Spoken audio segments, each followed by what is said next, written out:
श्रीमद् भागवतम के बहुत सुंदर श्लोक है। कभी कभी लोग सोचते हैं कि अ, भगवान का भजन करना एक ऑप्शन है। नहीं, ऐसा बिल्कुल भी नहीं है। श्रीमद् भागवतम 11:2 में ये कहा गया है, कोनुराजन इंद्रियवान मुकुंद चरणाम्बुजम न भजेत सर्वतो मृत्युर उपास्यम अमरोत्तमई। बहुत सुंदर श्लोक है। कह का मतलब कौन ऐसा व्यक्ति होगा। को नु निश्चित सी बात है, नु मतलब निश्चित। राजन इंद्रियवान, हे राजन, ऐसा कौन व्यक्ति होगा जो इंद्रियवान है। इंद्रियवान का अर्थ है आंख नाक कान है।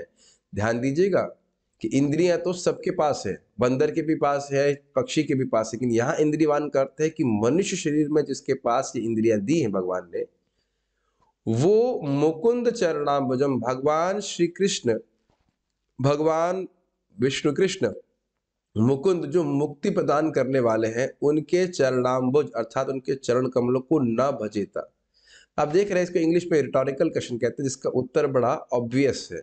ऐसा कौन व्यक्ति होगा, इंसान होगा, जो इंद्रियों से युक्त है, जो भगवान की सेवा करने में समर्थ है, कर सकता है और नहीं करेगा। तो ऐसा क्यों कह रहे हैं, क्यों भाई, क्या जरूरत है करने की। तो कह रहे हैं न भजे सर्वतो मृत्यु, भजन नहीं कर रहा है भगवान का, तो बताइए इस जगत में ऐसा कौन सा स्थान है जहां मृत्यु नहीं है। समझ में आ रहा है बात। हर जगह व्यक्ति मृत्यु के ग्रास के, काल सर्प के ग्रास में है। अब जब जानते हैं कि जितने बर्थडे हो गए हमारे, उतना हम मृत्यु को और पास आ गए। और ऐसा नहीं कि हमारे संग, सभी के संग। ब्रह्मा जी भी कह रहे हैं कि मैं काल के परे नहीं हूं।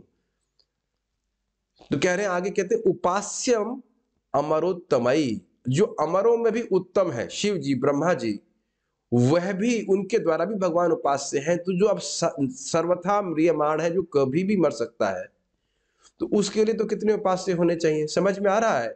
भगवान का भजन नहीं कर रहे हैं तो ऐसा नहीं है कि काल हमको खा नहीं रहा है, हम तो काल के पंजे में है ही। तो अच्छा, दूसरी बात इंपॉर्टेंट एक है कि देखिए, जैसे आपको एक देखेंगे, नाग होता है, वो किसी के पीछे लग जाता है तो छोड़ता नहीं उसका पीछा, जहां जाएगा उसके पीछे पीछे जाएगा। उसी प्रकार से व्यक्ति किसी भी लोक में जाएगा, एक काल सर्प उसके पीछे पीछे भागता है मारने के लिए। मृत्यु से सबको डर लगता है, देवताओं को भी डर लगता है। तो लेकिन आप ये भी जानते हैं कि सर्प अग्नि से बहुत डरता है कि नहीं। अगर सर्प है और आप मशाल दिखा दीजिए तो वो सर्प भाग जाता है।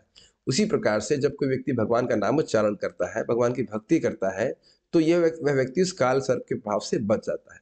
तो ये कह रहे हैं कि ऐसा कौन व्यक्ति होगा जो इंद्रियों से युक्त है, मनुष्य की इंद्रियों से युक्त है और भगवान का भजन नहीं करेगा। मतलब महामूर्ख ही व्यक्ति होगा जो भगवान का भजन नहीं करेगा। और एक जगह और शास्त्र में कहा गया है यही मुकुंद शब्द पे, कि भगवान मुकुंद तो बड़े प्रसन्न हो जाते हैं पत्र पुष्प और फल देकर ही।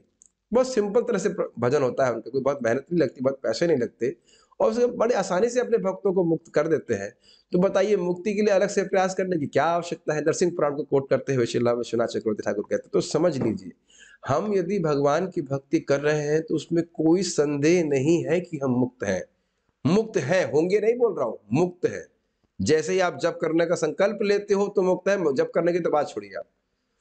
और जैसे आपने कुछ सोचा कि मैं मंगल आरती जाऊंगा या उठूंगा, जैसे ही कृष्ण की सेवा का संकल्प लेते हैं तो आप मुक्त हैं। सेवा कर रहे हैं तो कहना ही क्या। समझ में आ रही है बात। तो भक्त को अलग से मुक्त होने का कोई प्रयास नहीं करना होता। भगवान की सेवा करने से वही मुक्ति की तरफ, अमृतत्व की तरफ बढ़ता रहता है।